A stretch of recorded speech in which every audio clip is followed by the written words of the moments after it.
Sahabat hikmah, siapa yang tak kenal gorengan? Rasanya kudapan ini wajib dikonsumsi minimal sehari sekali ya. Mulai bakwan atau bala-bala, tahu goreng lengkap dengan isinya, berbagai olahan aci, risol, sampai tempe goreng tipis khas abang gorengan. Salah satu yang menjadi favorit masyarakat adalah combro. Gorengan dari tepung singkong ini jadi pilihan karena variasi isi dan tentunya mengenyangkan. Membuat combro pun tak terlalu sulit. Bahkan rutinitas inilah yang dijalani oleh Nek Amih setiap hari. Pagi hari, Amih dan Putri cucunya menyiapkan singkong sebagai bahan utama combro. Putri yang masih duduk di kelas 5 SD dengan lincah ikut membantu mengupas singkong. Sementara itu, Ramdan cucunya yang masih kelas 1 SD membantu menyiapkan kayu bakar. Ramdan sendiri adalah pengingat Nek Amih akan cobaan beruntun yang menimpanya. Sejak Ramdan lahir, ayah yang juga menantu Nek Amih pergi meninggalkannya tanpa jejak. Ibu Ramdan lalu merantau keluar kota, membuat Nek Amih sendirian mengasuh cucunya. Si kecil Ramdan pun tak pernah tahu bagaimana rasanya memiliki bapak. Dan mah dan pernah ningali bapak. Teletik nauge, abi mah diasuh kumak. Singkong yang sudah dikupas harus dicuci terlebih dahulu sebelum lanjut diolah. Setelah itu, Nek Amih mulai memarut singkong sampai halus. Parutan kemudian diperas untuk menghilangkan kandungan air di dalamnya. Singkong halus yang basah akan menghasilkan tekstur combro yang kenyal. Padahal ciri khas combro adalah rasa krispinya. Untuk isian combro, tempe yang telah dihaluskan digoreng bersama kemangi dan daun bawang. Garam dan penyedap ditambahkan untuk rasa gurih isian. Isi combro yang telah didinginkan kemudian dimasukkan ke dalam adonan combro. Caranya dengan memipihkan adonan singkong, lalu isian dimasukkan. Untuk menutupnya ditambahkan adonan sedikit agar tertutup sempurna. Dari 6 buah singkong berukuran besar, Nek Amih bisa mendapatkan sekitar 15 sampai 20 combro.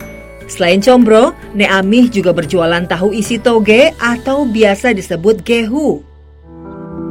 Mengisi tahu adalah bagian dari pekerjaan Putri sebelum berangkat ke sekolah. Tak tampak rasa canggung dari Putri ketika melakukan pekerjaan ini. Rasa sayang Putri kepada neneknya membuat dia mau melakukan itu semua. Bahkan Putri juga tak pernah tahu apa yang akan terjadi jika sewaktu-waktu Nek Amih pergi selama-lamanya. Terang-terang salah. Itu hanya nomor dari Habib. Setelah semua siap, combro lalu digoreng di minyak panas sampai berwarna kecoklatan. Nek Amih memang biasanya menggunakan tungku kayu untuk memasak sehari-hari. Buat dia, mencari kayu bakar tentu lebih hemat daripada harus membeli gas LPG. Panas dari tungku juga bisa membuat combro dan gehu lebih cepat matang. Sebelum berjualan, Nek Amih terlebih dahulu menyiapkan 2 cucunya untuk bersekolah. Tanpa suami yang telah meninggal 10 bulan silam, membuat Nek Amih menjadi tulang punggung satu-satunya. Ukuran pribadi yang terbaik di sisi Allah adalah pribadi yang paling banyak memberi manfaat kepada orang lain. Khairun nas anfa'uhum linnas. Sebaik-baik manusia adalah yang paling banyak memberikan manfaat bagi yang lain.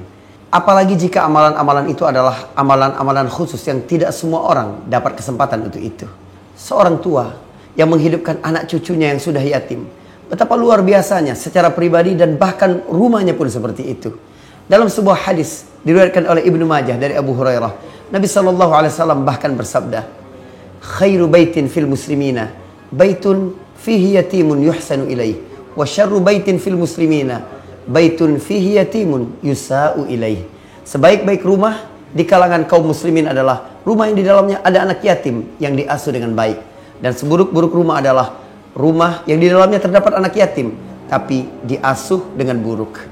Jangan lupa, ada hikmah yang luar biasa bahwa Nabi kita ini lahir dalam keadaan yatim, agar jutaan anak yatim yang hidup sampai hari kiamat punya harapan bagaimana mereka diperlakukan dengan baik, bagaimana itu bentuk sayang Allah Subhanahu wa taala kepada mereka. Di antara keutamaan Islam yang disampaikan oleh Ja'far bin Abi Thalib kepada Raja Najasyi adalah bagaimana Islam ini memuliakan anak yatim. Duhai paduka raja, kami dulu adalah umat yang menyembah berhala, memakan bangkai, yang kuat di antara kami memakan yang lemah. Lalu datanglah seorang nabi yang kami ketahui baiknya, nasabnya, akhlaknya, mengajarkan kami banyak kebaikan-kebaikan akhlak. Lalu Ja'far menyebutkan kebaikan-kebaikan itu, di antaranya adalah memuliakan anak yatim.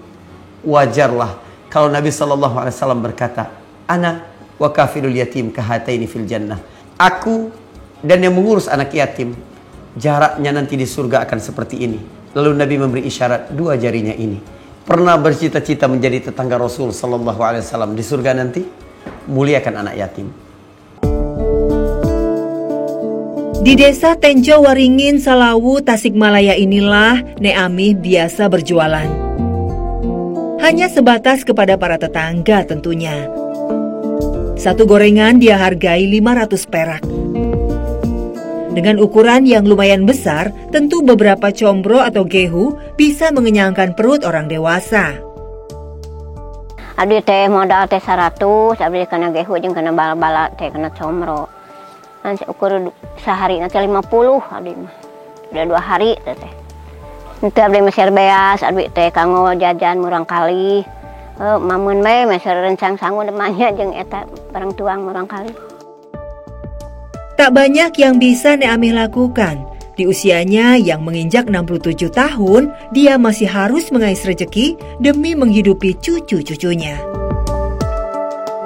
Anaknya yang juga ibu dari cucu Nek Amih hanya sesekali pulang ke rumah. Mengirim uang juga tak sering ia lakukan. Meski demikian, Nek Amih tetap bersyukur dengan kehidupan yang ia jalani. Syukur we abdi mah kidunya cek abdi oge. Alhamdulillah dahar keneh ge maneh kenging namutan ge kitunya mun namutan soteh abdi. Da nyuhunkeun abdi mah tara abdi mah nyuhunkeun mah. Tugane abdi teh kabatur cepet kadinya we tah kabdi nyarira abdi nyuhunkeun teh sangu.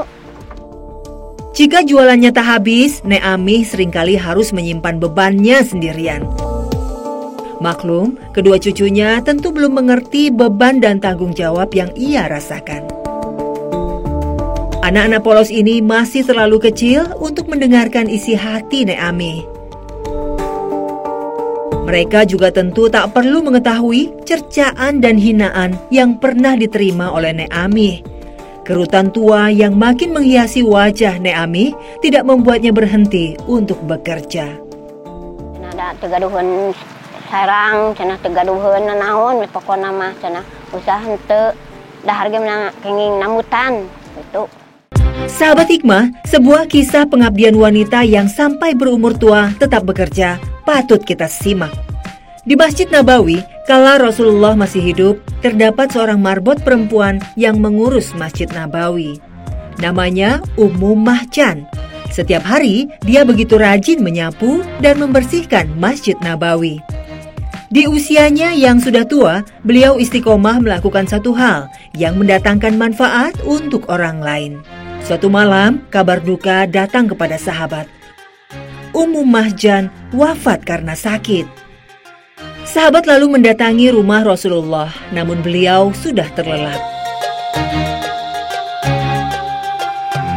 Beberapa hari kemudian, Rasulullah SAW bertanya, kemana Ummu Mahjan? Para sahabat menjawab bahwa ia telah wafat dan sudah dikuburkan. Mendengar kabar itu, Rasulullah kaget. Sahabat menjelaskan, mereka khawatir mengganggu waktu istirahatnya malam itu. Akhirnya mereka langsung mensolatkan dan menguburkan Ummu Mahjan. Rasulullah pun langsung meminta ditunjukkan tempat di mana Ummu Mahjan dimakamkan. Rasul langsung melakukan sholat jenazah untuk mendoakannya.